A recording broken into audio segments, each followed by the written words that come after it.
Queensland Police Commissioner Katarina Carroll has pleaded for people to have faith in her and her officers, despite a damning report into police culture in the Sunshine State. A 5-month inquest into responses to domestic violence found a failure of leadership allowed sexism, misogyny and racism to fester in the ranks. She's received the backing of Premier Anastasia Palaszczuk. The Commissioner of the Queensland Police, Katarina Carroll, joins us now. Commissioner, you've been in charge for 3 years. Now we learn that this is the state of the force, and the report specifically states a failure of leadership as the reason for it. Why should Australians and Queenslanders have confidence in your leadership? Yes, thank you for that question, and I really do believe they should. I have been involved in extensive reforms and foreign emergency services before here, as well as a Queensland Police Service when I came back. I've been here for 3 years. It has been obviously a difficult 3 years for Queensland Police and policing per se. I've implemented an extraordinary amount of reforms during that period of time, and I truly believe that I should go on and finish those reforms as well. This report is about widespread systemic problems, but you've previously said these are isolated cases. Are you in denial? No, definitely not. I have said that we have issues in the organisation. We haven't swept it under the carpet. You know, I've read the report. I was in the Commission of Inquiry. I know of those issues. And for me, as the head of the organisation, they are very, very difficult to listen to. It's very, very tough to, admit that we have people like this in the organisation. And that is what reform is all about. Do you retract then the idea that these are isolated cases, or do you still stick to that even in the face of the report?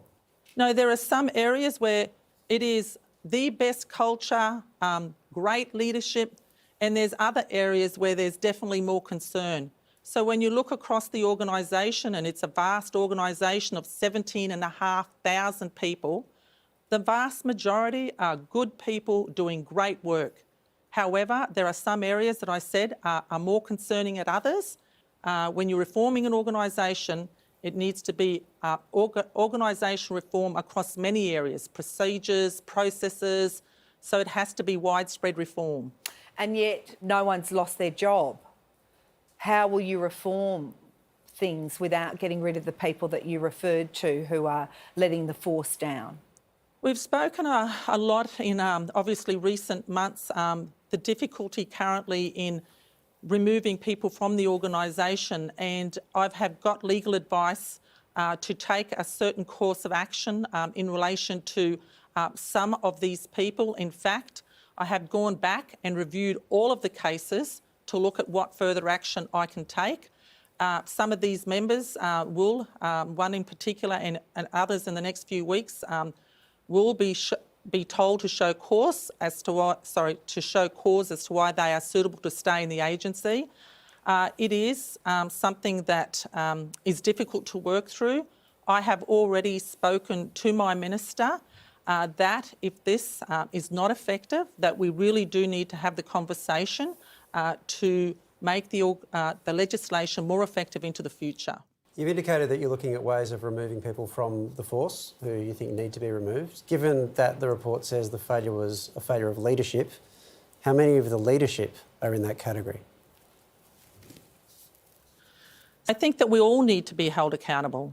I need to be held accountable. When I look back at the reform journey, you look at yourself, you look at the things that you've done, you look at the decisions that you've made, and in hindsight, you should have made other decisions. But that makes you a better leader for the future. And everyone, and even leadership, comes to this with the right intent, without malice, to try and do the right thing. But they also come to this. They come to this in failure, if we are to believe the report.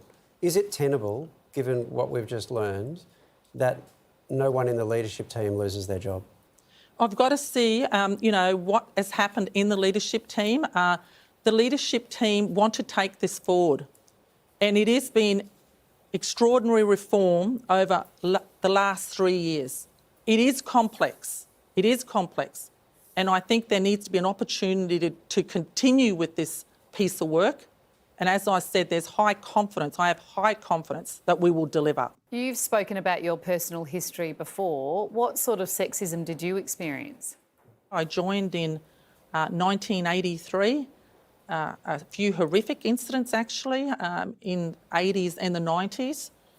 I brought those to the attention of a supervisor as well as my work colleagues. It was my work colleagues particularly with respect to one predator that protected me. And there were a lot less systems in place to deal with this and processes back then, and I have experienced it, and because I have, I'm actually very passionate about this. This is incredibly important to me. Commissioner, it would have been very easy for you not to speak to us tonight. We do thank you very much for fronting up and answering our questions. Thank you.